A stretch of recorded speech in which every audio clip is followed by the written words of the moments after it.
다 찾으셨으면 한 절씩 교독하시겠습니다. 야곱의 족보는 이러하니라. 요셉이 17세의 소년으로서 그의 형들과 함께 양을 칠 때에 그의 아버지의 아내들 비라와 실바의 아들들과 더불어 함께 있었더니 그가 그들의 잘못을 아버지에게 말하더라.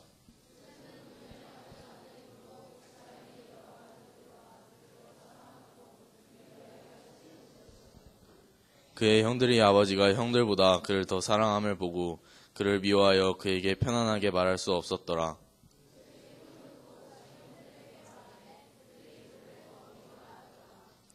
요셉이 그들에게 이르되 청하건대 내가 꾼 꿈을 들으시오.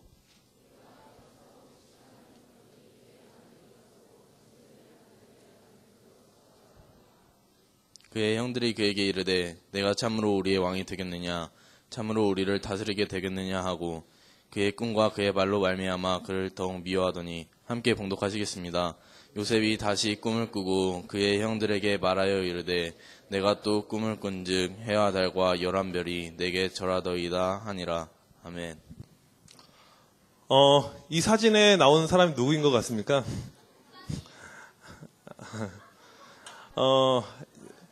13년 후에 다민이의 모습이 저렇게 될 줄 믿습니다. 목사님이 17살 때 교회 소풍 가서 찍은 사진입니다. 오른쪽에 있는 아저씨는 내 친구인데 엄청나게 노안이어서 얼굴도 시커멓고 그렇게 보이고 목사님 하였었죠. 목사님 어떤가요? 이 당시 17살 때 얼굴 모습? 하얗죠. 하였습니다. 원래 하였는데. 목사님이 이 당시에 나름 교회에서 아주 인기가 없었습니다. 제일 싫어했던 것이 교회에서 찬양하는 시간, 제일 싫었고, 그 다음에 다음으로 싫어했던 시간, 교회에서 기도하는 시간, 왜 눈물을 흘리면서 기도하는지 정말 어처구니가 없었습니다. 그래도 아무도 나에게 교회에서 뭐라고 할 수 없었습니다. 우리 아버지가 교회 갑이기 때문에, 목사님이기 때문에. 당시 목사님이 교회에서 주로 했던 것은 뭐냐면 탁구 치는 일이었습니다. 탁구에 아주 열심을 해서 친구들하고 탁구를 쳤는데 우리가 돈 모아서 아예 탁구대를 하나 사버렸습니다. 그래서 그만큼 탁구를 좋아했었죠. 17살인 우리 친구들 교회에 쭉 있을 텐데 여러분 어떻게 살고 있습니까? 여기 사진을 보면 우리 교회를 대표하는 17살의 남학생들이 이 사진에 나옵니다. 이 학생들 여러분 잘 아십니까? 예, 이 학생들은 어떻게 사는 것 같나요? 목사님이 볼 때 17살. 아까 그 사진으로 가서 나의 17살하고 얘네들의 17살 누가 나은 것 같나요? 누가 나은 것 같아? 누가? 목사님 그래 고마워. 목사님 볼 때 지금 우리 17살 이 친구들이 훨씬 더 믿음도 좋고 훨씬 더 나은 수준이 아닌가 생각을 합니다. 17살 참 좋을 때죠. 근데 17살만 좋은 것이 아니고 13살, 14살, 15, 16, 18, 19, 20살 마찬가지로 다 좋습니다. 중요한 것은 지금 무엇을 하느냐가 가장 중요하죠. 오늘 말씀에 요셉, 이제 목사님이 수련회 포함해서 요셉에 대해서 토탈 7번, 이제 오늘 시작해서 설교를 내일 새벽, 모레 새벽, 글피 새벽, 수련회 3번 해서 요셉에 대해서 쭉 설교를 할 텐데 요셉이 17살로 성경에 처음 등장합니다. 17살 요셉. 집안이 잘 살았어요. 아버지가 족장이었습니다. 우리로 치면 군산 시장급 수많은 재산을 가지고 있는 그런 사람이었어요. 엄마가 4명. 대박. 혹시 엄마가 4명이다? 우리 집은 5명입니다. 아빠가 이혼 3번, 4번 해가지고 5명. 또 이혼. 목사님이 아는 목사님 가운데 그 아빠가 10번 바뀐 사람이 있어요. 아빠가 10번. 그러니까 엄마가 이혼을 10번 했어요. 흑인 목사님인데 이분이. 이런 사람도 있어요. 실제로. 근데 엄마가 4명. 자기 친엄마는 죽었고 3명의 엄마랑 같이 살고 있습니다. 중요한 건. 엄마가 3명. 뭐라고 불러야 되나요? 큰엄마는 큰집 엄마인데 뭐라고 해야 될까? 엄마 1? 엄마 2? 엄마 3? 참 궁금한데. 그 다음에 형들이 있는데 10명인데 전부 다 이복형입니다. 사이가 하나도 좋지 않아요. 근데 집안이 개판이었습니다. 문란했어요. 성적으로 문란했고 살인사건도 집안에 있었고 심지어 우상 이런 것이 집안 안에 있었습니다. 어렸을 때 친엄마가 동생을 낳다가 돌아가셨어요. 그래서 외롭고 쓸쓸하게 자랍니다. 특별히 이 엄마는 아빠가 가장 사랑했던 여자예요. 그래서 아빠가 이 애를 볼 때마다, 요셉을 볼 때마다 짠한 마음이 드는 것입니다. 그래서 아빠가 무척 예뻐해서 형들에게는 옷을 한 번도 사준 적이 없는데 요셉한테만 옷을 사주는 거예요. TV를 보는데 박수아가 입은 하얀 옷이 너무 멋집니다. 아빠 옷 사줘. 그래야지 짱배를 내가 꼬실 수 있지 않아? 이렇게 이야기하시면 아빠가 바로 사주는 거예요. 그냥 옷 가게 관계없이. 근데 형들 아빠 더워. 그러면 꺼져 새끼야 가 막 그래요. 쭈쭈바 하나도 안 사주는 거예요. 이 요셉이 하루는 꿈을 꿉니다. 근데 이 꿈은 정말 이상한 꿈이었어요. 왜냐하면 꿈속에 곡식단이 나오는데 요셉은 솔직히 곡식단을 제대로 본 적도 없습니다. 만져본 적도 없어요. 유목민이기 때문에 늘 양과 함께 자랐습니다. 양을 치고 양을 먹이고 양털을 깎고 젖자고 양 잡고 특별히 양 가운데 우성인 양을 모아놓은 양우성을 만들고 미안합니다. 문득 생각이 났어. 양우성 일을 한 거죠. 이렇게요. 근데 꿈의 곡식단, 이것은 너무나도 예상 밖의 꿈이었어요. 한 번도 생각해보지 않았던 곡식단이 꿈에 보이는 것입니다. 더 신기한 것은요, 이 곡식단이 움직입니다. 발이 달렸어요. 볏짚 이런 게 발이 달렸어요. 그리고 11개가 이렇게 오더니 자기 곡식단한테 절을 하는 겁니다. 사진을 보면 이렇게 나와 있어요. 이런 모습이 있는 거예요. 이게 웃기잖아요. 곡식단을 누가 이렇게 만들어 놓습니까? 이런 꿈을 꾼 거예요. 이 꿈을 꾼 다음에 너무 신기해서 형들에게 말합니다. 형들이 짜증납니다. 야, 어제 네가 꿈 자세히 기억해봐. 자세히. 그 곡식단 옆에 뭐가 하나 있었을 거야. 형들이 이야기하는 거 자세히 기억해봐. 그 옆에 강아지가 있으면서 멍멍 짖고 있었을 거야. 그래서 네 꿈은 개 꿈이야. 이렇게 형들이 이야기하는 거야. 야, 무슨 우리가 너한테 절하냐? 네가 우리 왕이냐? 네 주제를 알아. 너는 11번째야. 11번째. 네 위로 무려 몇 명이 있어? 10명이 있어. 너는 아무것도 아니야. 가뜩이나 형들이 싫어했어요. 맨날 아빠가 좋은 옷 사주니까. 자기들은 쭈쭈바도 안 사주고. 아버지 사랑을 독차지했기 때문에. 그런데 눈치 없게 이런 꿈을 이야기하니까 형들이 더 싫어하죠. 우리 반에 정말 예쁘고 착하고 공부 잘하는 애가 있습니다. 그냥 나는 착하고 믿음만 좋습니다. 지영아, 그렇다면 선생님이 예쁘고 착하고 공부 잘하는 애를 좋아할까? 너를 좋아할까? 너를 절대 좋아하지 않겠지. 담임이 특별히 좋아하는 학생이 학교에 있다 없다? 학교 안 다니나? 아, 방학했지. 학교를 생각하기도 싫을 거예요. 담임이 좋아하는 애가 있습니다.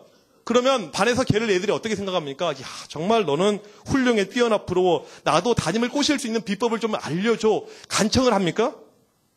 아니죠. 짜증이 나죠. 꼴 보기도 싫죠. 하루는 애가 담임한테 이쁨을 받는 애가 와서 얘들한테 이야기합니다. 담임이 있잖아. 나한테만 선물 사줬어. 나한테 목걸이를 사줬어. 금으로 된 거야. 그 다음에 나는 벌점도 안 때려. 나 야자 계속 빠져도 뭐라고 하지도 않아. 이렇게 이야기하면 애들이 야, 정말 당신은 위대하십니다. 이렇게 이야기할까요? 따당하죠, 따. 지금 바로 요셉의 상황이 그런 것입니다. 이런 상황이었어요. 근데 요셉이 또 꿈을 꿉니다. 잠만 자면 꿈을 꿔요. 아주 더럽게 잠을 많이 잤던 것 같아요. 꿈이 이상해요.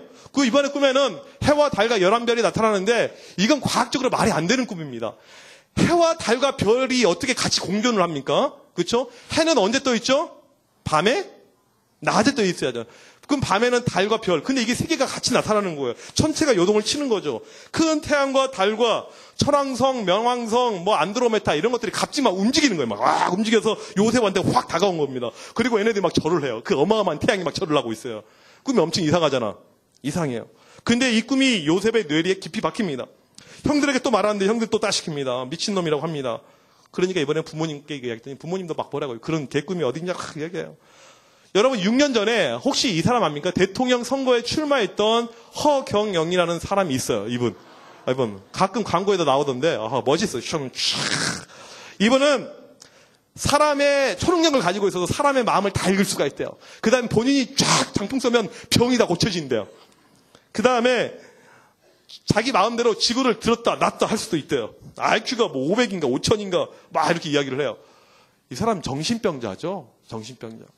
지금 요셉이 이야기하고 있는 것이 이 허경영하고 비슷한 것입니다. 이런 이야기가 말도 안 되는 별이 움직이고 태양이 움직이고 이런 이야기를 하고 있어요. 다 무시를 하죠. 아버지만 마음속으로 무엇인가 있구나 생각을 했을 뿐입니다. 요셉이 꾼 꿈은 개꿈이 아니었습니다. 요셉이 꾼 꿈은 이상한 꿈이 아니었어요. 하나님이 주신 꿈이었습니다. 요셉의 인생 미래를 미리 내다보시는 꿈을 주었습니다. 여러분도 그런 꿈 꾸고 싶죠? 내 인생의 미래를 보고 싶습니다. 내가 고3인데 대학교 합격하는 그 꿈을 미리 보고 싶어요. 근데 꿈꿨는데 아무것도 없어. 다 떨어진 거야. 우리 인생의 미래에 대해서 알고 싶죠? 그런 꿈을 꾸고 싶죠? 근데 하나님께서 그런 꿈을 잘 주시지 않습니다. 여러분 인생 미래 알면 슬퍼지거든. 괴롭거든. 자살할 수 있거든. 잘 일어나지 않죠. 제한적으로 가끔 있을지 모르겠지만 목사님은 꿈을 꾸는데 가끔 수련회 때 일어나는 일을 미리 보여주는 경우가 있습니다. 수련회 때 일어날 일을 미리 보여줘요. 그 중에 하나가 거의 목사님 꿈꾼 거 누구한테 이야기 안 하는데 과거니까 이야기를 하면 중앙고에서 영적 부흥운동이 일어날 것을 2년 전 겨울 수련회 때 벌써 하나님께서 꿈 가운데 보여주신 겁니다. 그 그림을 그대로 보여주셨어요. 그대로 이루어진 거죠. 매번 그러진 않는데 이번에도 하나님께서 나에게 주시는 꿈이 한 가지가 있습니다. 그런 건 이 꿈을 기억하면 너무너무 흥분이 돼요. 마음이 막 벅차오릅니다. 하나님께서 어떻게 역사하실 것인지 미리 알고 가는 것이니까. 여러분 수련회 꼭 가시길 바랍니다. 가야 될 때 기회 있을 때 가세요. 다 알겠지만 정말 안타깝게 공주 사대부고 애들 해병대 캠프 가서 5명이 이렇게 물에 빠져 죽었죠. 거기서 끝나지 않고 어제 또 태안에선가 애들 또 친구랑 놀러 가서 또 물에 빠져 죽었죠. 학교에서 가는 여행들, 그 다음에 친구랑 가족들하고 가는 여행들 좋습니다. 근데 우리의 인생 언제 어떻게 될지 몰라요. 목사님이 느낀 건 뭐냐면 만약에 여러분 학교가 그 자리에 해병대 캠프 갔으면 여러분이 죽은 거예요. 여러분이 죽을 수 있었다는 거예요. 누가 죽을지 어떻게 될지 아무도 모릅니다. 이게 우리의 인생이에요. 어떻게 보면 이번 수련회는 여러분 인생에서 마지막 수련회가 될 수도 있습니다. 하나님께서 보실 때 내가 정말 떳떳하려면 어떻게 행동해야 될지 여러분들이 다시 한번 잘 기억하시길 바랍니다. 그리고 그런 꿈을 꾸길 바랍니다. 하나님께서 요셉을 선택하시고 요셉의 인생 속에 개입하시고 있는데 요셉에게 이상한 꿈을 주셨습니다. 이 꿈은 너무나 생생했습니다. 너무나도 강렬했어요. 요셉이 꿈을 꾸는 순간에 직감했습니다. 이것은 특별하구나. 이건 하나님이 주신 거구나. 이것은 무엇인가 있구나. 마음속에 꿈으로 가득 차 있습니다. 이 꿈이 지겨우지가 않아요. 집에서 양을 찰 때 또 양우성을 만들 때 계속해서 이 꿈이 계속해서 떠오른 것입니다. 밥을 먹을 수가 없을 정도로 며칠이 지나도 꿈으로 계속해서 이게 잡혀져 있습니다. 분명 하나님의 계신 것 같은데 하나님의 말씀인 것 같은데 꿈의 내용을 해석할 수가 없습니다. 해석이 안 되는 거예요. 처음부터 내가 위대한 사람인데 그렇게 해석할 수 없었습니다. 그래서 요셉이 형들에게 도움을 요청한 것입니다. 형들 제발 좀 도와줘. 가르쳐줘. 내 꿈이 이거야. 그냥 꿈을 자랑하기 위해서 이야기한 것이 아니고 형에게 도움을 요청한 거죠. 하지만 형들은 동생을 나무랍니다. 요셉을 나무래요. 정신병자 취급을 합니다. 실제로 이 요셉의 형들은 하나님에게 관심이 없었던 자들입니다. 하나님 말씀에 관심이 없어요. 하나님 계시에 아무런 관심이 없습니다. 나중에 이야기하겠지만 싹수가 노란 인간들이에요. 자기 사리사욕만 채웁니다. 하나님이 주신 꿈 이런 거 한 번도 꿈도 꿔본 적이 없어요. 요셉의 꿈은 특별한 꿈이었습니다. 하나님께서 요셉을 선택하시고 그의 인생의 미래를 보여주시는 꿈이었습니다. 곡식단 나오죠? 이 곡식단은 나중에 요셉의 가문의 직업이 바뀔 것을 미리 보여주는 것입니다. 곡식단은 형들하고 관련돼서 나오죠? 이 곡식단 때문에 형들이 요셉에게 와서 벌벌 기는 모습을 미리 보여주는 것입니다. 별과 달과 해 나오죠. 이건 자기 집 식구들, 엄마, 아빠, 형들을 이야기하는 것입니다. 이들이 요셉 때문에 쩔쩔매는 모습이 나옵니다. 나중에 한 나라의 통치자가 되어서 이 나라를 다스릴 것을 하나님께 미리 꿈으로 주신 것입니다. 오늘 우리가 이 시간에 꼭 생각해 봐야 될 것은 여러분이 집중해서 이 시간에 반드시 생각해 봐야 될 것 한 가지가 있는데 왜 이 꿈을 다른 형들이 아닌 요셉에게 주셨나 하는 것입니다. 왜 이 꿈을 하나님께서 요셉에게 주셨나 하는 것입니다. 하나님께서 심심해서 누가 꿈을 꾸면 좋을까 알아맞혀 봅시다. 너 별이 너는 별이니까 안 되겠다. 11별이잖아. 안 되겠고. 옆에 우성이 넌 양을 키우니까 안 되고 옆에 없네 하다가 그냥 아무나 야 돼지 넌 돼지니까 네가 꿈 가져 막 이렇게 그렇게 했을까요? 그러지 않았습니다. 하나님께서 특별한 의도를 가지고 한 명을 선택을 하신 것입니다. 요셉은 이 꿈을 요청한 적도 없어요. 이 꿈에 대해서 기도한 적도 없습니다. 하나님께서 일방적으로 요셉을 선택하시고 그에게 특별한 꿈을 주셨습니다. 형들이 있어요. 큰형, 작은형 필요 없습니다. 하나님은 11번째 요셉에게 주셨습니다. 왜 요셉에게 줬냐면 요셉의 10명의 형들은 이러한 꿈을 받을 만한 자격이 되지 않았기 때문에 형들에게 주지 않은 것입니다.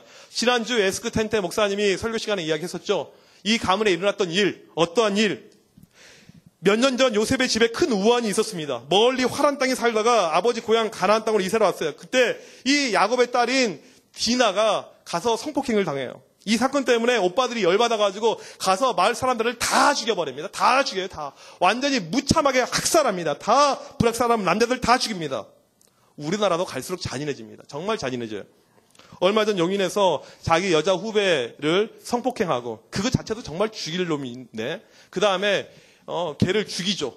죽여서 어떻게 합니까? 그 칼로 시체를 바릅니다. 하나씩. 살점을 떼내요. 그 다음에 그 살점을 떼가지고 변기에 집어넣어서 물을 흘러내립니다. 그렇게 몇 시간 동안 해서 사람 뼈만 남겨놓고 다 버린 거예요. 이런 끔찍한 죄가 이 땅 가운데 지금 계속해서 발생하고 있습니다. 우리가 해야 될 게 무엇인지 알겠죠?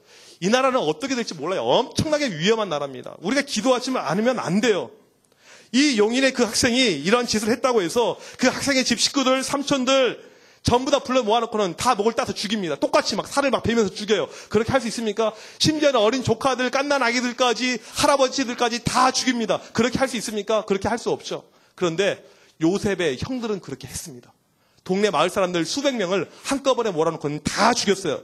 그 다음에 물건들까지 다 빼앗아갔습니다. 완전히 이건 광기, 사이코패스예요. 악마들이죠. 그런데 중요한 것은 요셉의 형들이 그런 짓을 해놓고도 죄의식이 없었습니다. 자기들이 무엇을 잘못했는지, 자기들 때문에 수많은 사람들이 피눈물 흘려가는데 그것을 보면서 가슴 아파하는 모습이 없었어요. 떳떳합니다. 심지어 야곱의 큰형은 아버지의 첩을 건드렸습니다. 집안이 완전히 콩가루가 됐죠. 죄로 가득한 집안이었습니다. 하나님께서 일찍이 이 집안을 축복하셨어요. 요셉의 할아버지인, 증조 할아버지인 아브라함에게 내가 너를 축복해 줄게. 하늘의 별처럼 바다의 모래알처럼 엄청나게 축복해 줄게. 그 다음에 할아버지 이삭에게 동일한 축복을 주셨고, 그 다음에 아버지 야곱에게 동일한 축복을 주셨습니다. 근데 지금 와서 이 집안을 축복하려고 보니까 집안은 축복은커녕 믿음은커녕 개판이에요. 완전히 집안이 엉망입니다. 죄가 있어요. 죄가. 근데 죄를 해결할 수가 없습니다. 죄의 의식도 없어요. 수많은 사람을 죽여놓고도 파렴치한 행동을 했는데도 불구하고 그냥 엉망입니다. 하나님이 여전히 이 집안을 축복하고 싶습니다. 방법이 없어요. 그래서 이 집안의 사람들 가운데 가장 죄가 없는 사람, 이 사람을 선택을 하는데 바로 그게 요셉입니다. 12명의 형제들 가운데 죄의식이 있었던 사람, 죄에 대해서 민감했던 사람은 요셉밖에 없어요. 비록 어린 나이지만 형들의 모습을 볼 때마다 이건 아닌데 생각했어요. 형들이 죄를 지을 때마다 이건 아닌데. 그래서 아버지한테 늘 고발했어요. 아빠, 형들이 또 죄를 짓고 있어. 또 나쁜 짓을 하고 있어. 하나님이 보시면 이건 통탄할 일인데 이런 일을 하고 있어. 끊임없이 형들의 죄에 대해서 아버지한테 이야기를 했던 것이 요셉입니다. 형들 눈치 볼 수 있죠? 형들한테 맞을 수 있죠? 그런 거 신경 쓰지 않았습니다. 하나님 관점만 생각했던 거. 하나님이 보시면 이거 싫어할 텐데, 하나님이 정말 미워하실 텐데, 이거 하나만 생각을 한 거예요. 그래서 계속해서 이야기를 했던 것입니다. 나중에 형들이 요셉을 죽이려고 하죠. 살인으로 갑니다. 왜 죽이려고 했냐면 그 순간에 무엇인가 또 큰 죄를 지은 거예요. 그 다음에 그 죄에 대해서 아버지한테 고발했었을 때 자기들이 당할 불이익이 너무나도 크니까 이것을 입막음을 위해서 동생을 죽이려고 한 것입니다. 누가 살인을 할 때 내가 누굴 죽이고 있어요. 막 죽이고 있는데 누가 이 관객을 목격합니다. 그럼 그 사람은 어떻게 해야 됩니까? 죽여야 된다고? 그래, 그런 모습이었어요. 요셉의 형들이. 지금 그런 분위기인 것입니다. 하나님 편에서 볼 때 요셉밖에 없어요. 죄를 죄로 볼 줄 아는, 불의와 타협하지 않는, 오직 마음속에 하나님만 모셔놓고 사는 하나님께서 이 요셉을 선택을 한 것입니다. 여러분 나이 때, 여러분이 10대를 살아가고 있는데 대부분은 공부, 성적, 대학 이런 관심밖에 없습니다. 아니면 친구들하고 노는 것. 지금 여러분에게 공부가 중요한 것이 아니고 학교 생활이 중요한 것이 아니고 가장 중요한 것은 뭐냐면 올바른 사고를 하는 것입니다. 무엇이 맞고 무엇이 틀린지를 아는 것. 그 능력이 필요합니다. 조금 쉽게 말하면 하나님께서 무엇을 좋아하는지 무엇을 싫어하는지 이것을 정확하게 알 줄 아는 능력이 필요합니다. 성경에 입각해서 바른 사고를 갖는 것이 필요합니다. 그래서 학교에서 교장이 틀렸으면 틀렸다고 이야기해야 됩니다. 담임이 틀렸으면 틀렸다고 이야기할 줄 알아야 돼요. 내가 불이익당하니까 선생님이 나에게 좋은 평가를 안 해줄까 봐 그런 마음들. 심지어는 부모가 교회를 다니는데 틀렸으면 틀렸다고 이야기를 해야 됩니다. 부모가 교회를 다니는데 개떡까지 신앙생활을 합니다. 목사님 보면 정말 안타까워요. 우리 교회 다니면서 믿음이 개떡 같은 부모들이 정말 많습니다. 정말 많아요. 여러분들이 훨씬 믿음이 좋은 경우가 많아요. 정말. 가서 막 어떨 때는 막 부모님들 다 패 죽여버리고 싶은 마음이 들 때가 있어요. 막. 부모가 예배 주일에 달랑 한 번 나옵니다. 봉사도 아무것도 안 합니다. 헌금 생활 이런 거 생각 드지도 않아요. 그러면 틀린 것을 지적할 줄 알아야 돼요. 엄마, 아빠, 이건 믿음 생활 틀린 거야. 잘못된 거야. 이렇게 살면 안 돼. 왜 주일날 이렇게 장사를 해? 왜 가게 문을 열어? 하지 마. 죄에 대해서 민감하고 하나님 앞에서 여러분들이 바르게 살면서 그런 틀린 것이 주변에 있으면 죄라고 이야기할 줄 알아야 됩니다. 이게 바로 요셉의 모습이었어요. 그래서 불이익을 당한 것입니다. 하나님께서는 형들이 죽이려고 했고 이 꿈으로 인해서 요셉이 이제 어렵게 되는데 그럼에도 불구하고 요셉을 선택하십니다. 요셉을 축복하십니다. 하나님께서 의지적으로 요셉을 형들에서 떼놓아요. 일부러 구분시킵니다. 형들로부터 해함을 당할 수가 있고 형들에게부터 안 좋은 영향력을 받을 수가 있기 때문에. 그리고는 한 나라에 가서 나중에 제1총리, 그 당시 세계 최고의 강대국 이집트의 제1총리로 하나님께서 만드십니다. 여러분, 하나님 안에서 꿈을 꾸기를 원하십니까? 하나님 안에서 그 꿈으로 인해서 쓰임받기를 원하십니까? 그러면 필요한 것이 있어요. 요셉처럼 되기를 원한다면 필요한 건 딱 한 가지입니다. 죄의 의식을 갖는 거예요. 지금 죄가 너무나도 많아서 죄에 대해서 무감각해졌습니다. 후배를 그냥 그렇게 칼로 발라서 죽이는데도 죄의식이 별로 없어요. 이게 우리의 모습입니다. 이 세대 속에서 우리가 구별되게 살아야 되는데 그건 다른 것이 아니고 죄의식이 필요해요. 교회 한 번 빠지는 거에 대해서 죄의식이 없습니다. 나 오늘 자격증 시험 보러 거기에 대해서 죄의식이 없어요. 이게 우리의 모습입니다. 그러니까 대한민국이 계속해서 지금 떨어져 가고 있는 것입니다. 죄의식이 필요해요. 죄의식이. 죄를 볼 때 그냥 좌시하지 않고 죄를 이야기하는 모습이 필요합니다. 영국의 영적 대부흥운동을 일으켰던 찰스 웨슬리, 요한 웨슬리 형제가 있습니다. 공부를 잘했어요. 옥스퍼드 대학에 들어갔습니다. 이들이 대학 가서 매주 했던 것이 있어요. 형제들을 비롯해서 친구들 모아놓고 같이 성경 공부를 했습니다. 같이 기도회를 했습니다. 근데 그 기도회 이름이 있어요. 홀리 클럽입니다. 홀리 클럽. 거룩한 모임. 이 모임의 가장 큰 특징은 뭐냐면 모일 때마다 서로의 죄를 이야기했어요. 내가 이번 한 주간 살아갔는데 눈물을 흘리면서 이야기해요. 이러이러한 죄를 지었다고. 사람들은 알지 못하지만 내가 이러이러한 죄를 지었다고. 죄를 고백하고 서로 손을 잡고 그 죄로 인해서 간절히 기도하는 거예요. 그들이 모였던 이 홀리클럽의 기도 운동을 통해서 영국 안에 대각성운동, 대부흥운동이 일어나고 그것 때문에 나중에 우리나라 1호 선교사인 토마스 선교사가 영국 출신인데 이렇게 한국 땅에 들어오게 된 것입니다. 하나님 앞에서 거룩하게 살고자 하는, 하나님 앞에서 기도하고자 살고자 하는 그 한 명 때문에 전 세계가 바꾸는 거죠. 세상을 바꾸는 거룩한 모임을 우리가 만들어야 됩니다. 많은 학생들이 대학 가면 교회를 떠나요. 여러분 대학 가서라도 학교 안에서 이런 홀리클럽을 만드세요. 여러 가지 선교단체들이 있지만 그것보다 더 중요한 것은 여러분이 자발적으로 이런 홀리클럽을 만드는 거예요. 친구들 학교가 멀리 떨어져도 관계없습니다. 우리 일주일에 한 번씩 만나서 같이 기도하자. 우리의 죄에 대해서 이야기하자. 간절히 기도하십시오. 그 홀리클럽, 그 기도 모임을 통해서 세상이 바뀌어가는 것입니다. 옥스퍼드 대학 안에 수많은 학생들이 있었지만 오직 웨슬리 형제와 그의 친구들만 죄에 민감해서 그들만이 쓰임을 받았습니다. 나중에 영국 최고의 설교가인 스펄전 목사님 같은 경우 그가 어떻게 만들어졌냐면 15살에 죄를 통곡하고 잡아가면서 죄에 대해서 민감하게 반응하면서 그의 인물이 만들어졌습니다. 세계 선교사에서 가장 유명한 허드슨 테일러 선교사 15살 때 하나님 앞에 철저히 회개하면서 그러한 인물이 만들어졌습니다. 죄를 미워하고 죄에 대해서 민감하게 반응하고 죄와 절대 타협하지 않는 사람이 바로 요셉 같은 사람입니다. 여러분 항상 꿈을 이야기하죠. 나도 이런 꿈이 좋겠다. 이런 꿈이 필요하다.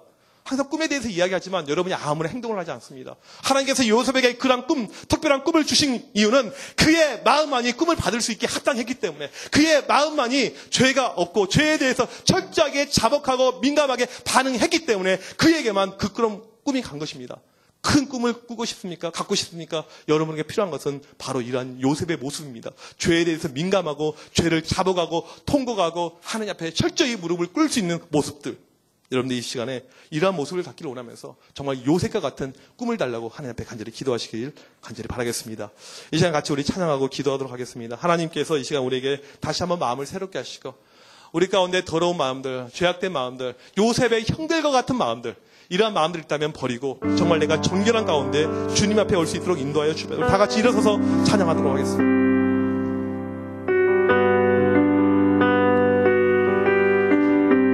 정결한 마음 주시옵소서.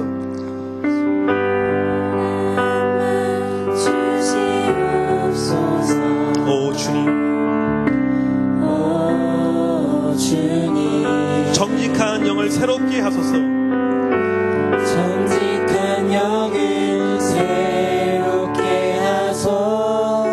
하나님 앞에 간절히 고백합니다. 주님 정결한 마음 주시옵소서.